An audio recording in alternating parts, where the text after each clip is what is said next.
This is The Cut. American whiskey, daily.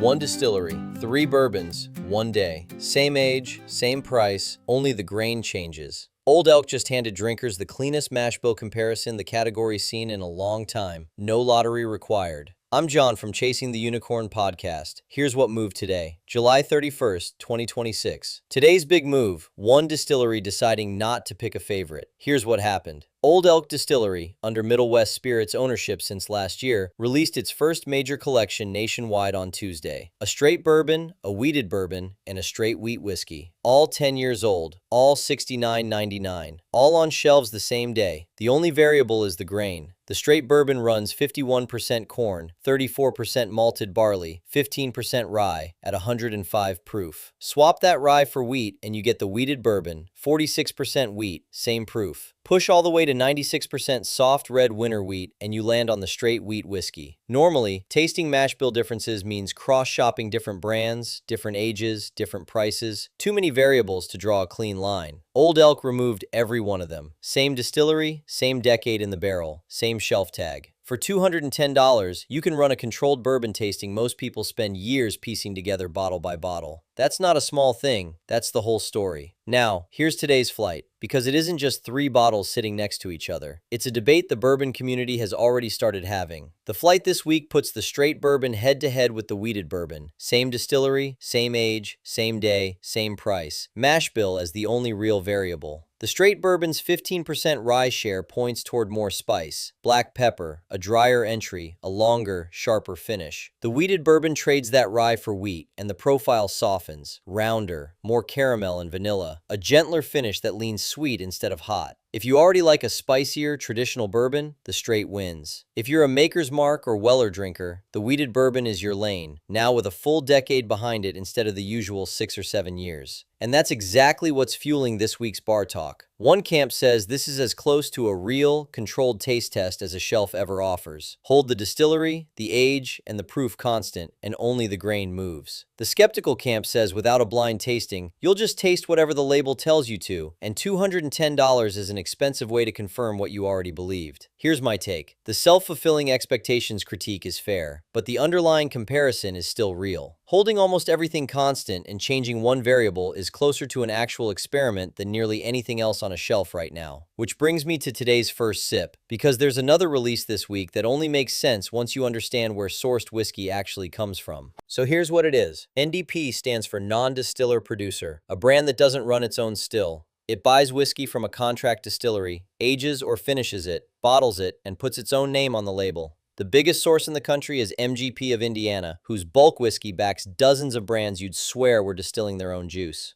Sourced whiskey isn't a red flag by itself. MGP makes real, well-regarded whiskey. The difference is honesty about it. This week, a Wisconsin brand called Dancing Goat launched a label called Stillman Sonder, built from MGP barrels distilled between 2010 and 2016. Instead of hiding that, they built the whole story around it. A former MGP Stillman's own son and grandson doing the barrel selection, putting his name on the bottle. That's the opposite of a brand hiding behind heritage marketing while quietly buying the same barrels as 50 competitors. What this changes, next time you're holding a bottle, check the back label for distilled in, a state that doesn't match where the brand claims to be from. That's sourced whiskey. Now you know the right question to ask about it.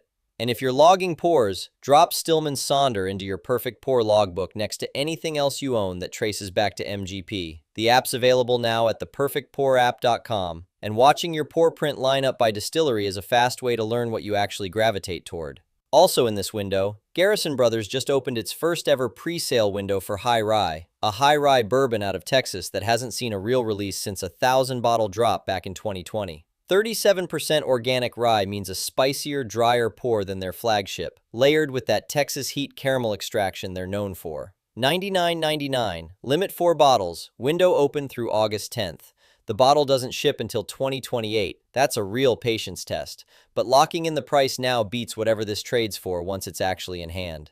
So here's the one thing to take with you. A shelf full of bourbon can teach you more than any review ever will, if you know how to read it. 3 bottles from one distillery at the same age and price aren't a gimmick. They're a lesson somebody else already built for you. The best bourbon education this year might not come from a class. It might come from your own kitchen counter. That's The Cut. The full American Whiskey Industry Brief is free every morning at chasingtheunicornpodcast.com. I'm John Schuster. Thanks for joining me. Your unicorn is out there.